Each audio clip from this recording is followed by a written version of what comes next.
Xóchitl Gálvez quedó reducido a una caricatura tan cruel, a una caricatura tan simplona, tan vulgar. Y entonces la verdadera oposición la tenemos y la vamos a tener al interior del movimiento. De una persona que nunca entendió de qué se trataba la transformación y que aspira a ser presidente sin entender cuál es la transformación. Aspira a ser presidente en 2030 a nombre de la transformación sin entender nada. En una entrevista, es un video, en todo esto que les acabo de decir, no son más de 6 minutos. Y en esos 6 minutos, Marcelo Ebrard nos dijo a todos que no entendió nada de la transformación, en donde trabajó y además recibió un salario como secretario de Relaciones Exteriores. Más se le olvida a Marcelo que de todo lo que le ha pasado, culpable o no, quien lo ha rescatado es López Obrador. En lo único que Marcelo Ebrard ha ayudado al movimiento de manera tan contundente fue, si usted quiere, cuando compitió López Obrador por la jefatura de gobierno de la ciudad, en ese entonces el Distrito Federal, del amado Distrito Federal, y su partido pedorro, partido, creo que era Centro Democrático, algo así, le agregó como 2-3 puntos a López Obrador, que sin estos puntos, y eso sí hay que decirlo, pues Santiago Krill hubiera ganado la jefatura de gobierno. O sea, sí estaba, era Santiago Krill o no era Santiago Krill. Comenten si era Santiago Krill o no quien estaba compitiendo con López Obrador por la jefatura de gobierno. Pero lo que sí es que iba a ganar el PAN. Estaba muy competido.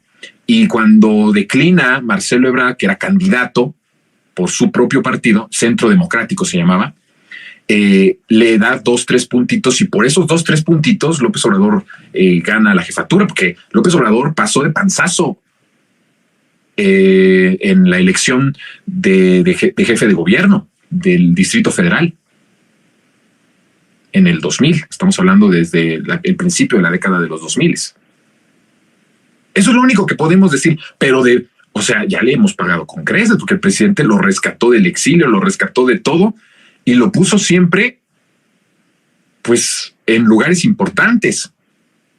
Con todo y esto, pues, no entendió nada. Y entonces ahora resulta que el proyecto de nación es un proyecto de clases medias, sin entender además la complejidad de lo que el país ha vivido. O sea, no estamos diciendo aquí que no importen las clases medias, querida audiencia resentida y resentido. Quiero explicar este punto. No estoy en desacuerdo con Marcelo en el hecho de decir que este proyecto tendría que ser un proyecto de clases medias, pero no decir que casi que la 4T se ha equivocado en eso y de que tendría que ser ahora un proyecto para las clases medias. Eso no es entender no solo qué es la cuarta transformación, sino no es entender la realidad del país. Yo he dicho que el régimen salinista neoliberal no era en esencia una estructura para crear clases medias. El régimen salinista neoliberal lo que buscaba era hacer ricos y poderosos a 30 familias y empobrecer al resto de la población. Lo que sucedió en el salinismo neoliberal fue que las clases sociales se diluyeron. No había fronteras. Solo había cierto termómetro de más sufrimiento en unos millones que en otros. Fíjense lo que estoy diciendo. No había clases bien estructuradas, sino había niveles de sufrimiento. Algunos sufrían mucho más y otros sufrían un poquito menos, pero el sufrimiento era el mismo. Porque si usted revisa las cifras de cuánto ganaban y de cuánto ganaron en ese periodo, los empresarios, los potentados, se hicieron multimillonarios. Pasaron a tener fortunas en Forbes de miles de millones de dólares. Y cuando ves el resto de la sociedad, 60 millones de pobres. Eso no es tener clases medias. Es que es una mentada de madre.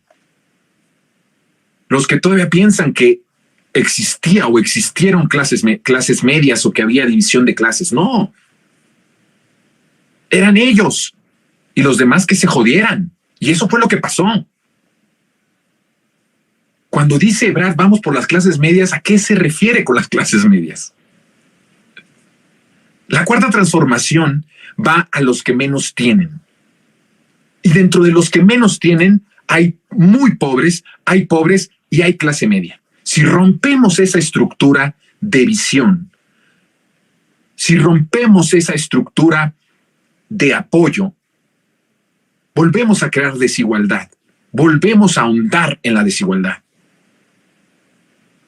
No entendió el problema del país, no entiende el problema del país, no entiende ni entendió lo que es la cuarta transformación y por lo tanto no puede ser presidente de la República, nunca. Así, tajante, no puede ser una persona que no identifica el problema tan grave que dejó el salinismo neoliberal y lo que ha rescatado este proceso de transformación con López Obrador, con lo que le dijo a Joaquín López Dóriga, es alguien que está incapacitado para poder llevar las riendas de un país. Qué bueno que no estamos en manos de Marcelo Ebrard. Imagínense ustedes que hubiera ganado la encuesta, que hubiese sido él el coordinador de defensa de la cuarta transformación.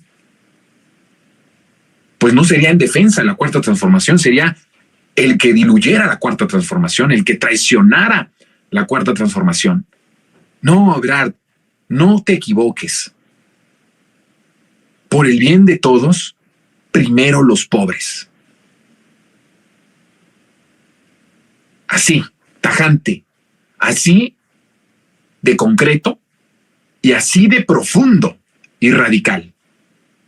Cualquiera que venga a plantearnos otro escenario en la visión del proyecto de transformación es traidor a la causa. No podemos construir un país de clases medias sobre los cadáveres de los pobres.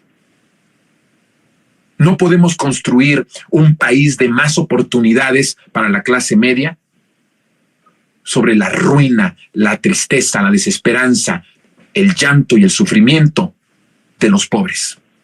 Nunca más un país que ignore su pobreza, que ignore a los que hemos dejado atrás.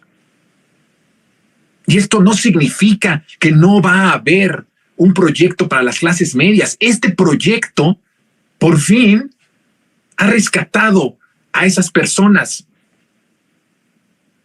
y les ha dado poder adquisitivo, les ha dado mejor esperanza de vida. Desde luego que sí, es una mentira además de que la 4T no ha atendido a las clases medias. Nadie ha atendido más a las clases medias que la cuarta transformación. Nadie ha reivindicado más a las clases medias y aunque se enojen mis amigos aspiracionales, que se creen de la alta, nadie les ha beneficiado más que esta transformación. Lo acaba de decir en una, tenemos que ir con Alejandro, lo acaba de decir un empresario, no recuerdo exactamente en dónde, pero fue creo que aquí en México, acaba de decir, a nosotros no nos conviene que haya pobres, porque si hay pobres no hay consumo. Nosotros nos gusta que haya consumo. Y si hay pobres, pues, ¿qué pueden comprar los pobres? Y se escucha hasta grotesco, ¿no? Pero tiene una lógica. Es decir, no encuentro falla en esa lógica. Como dice el meme, ¿no?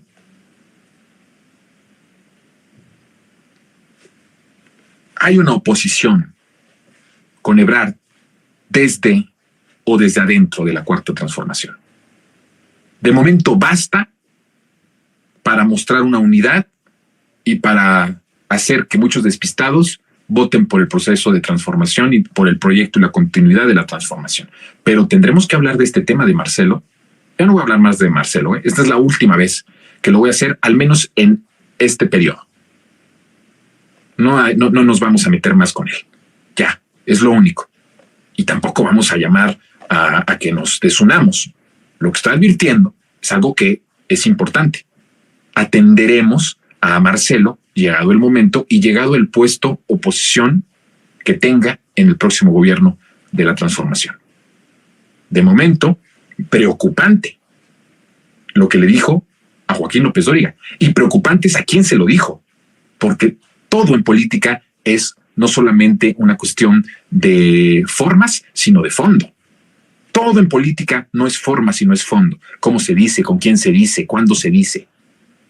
Preocupante es que Marcelo no haya entendido qué es la transformación de México. Bueno, vamos a ir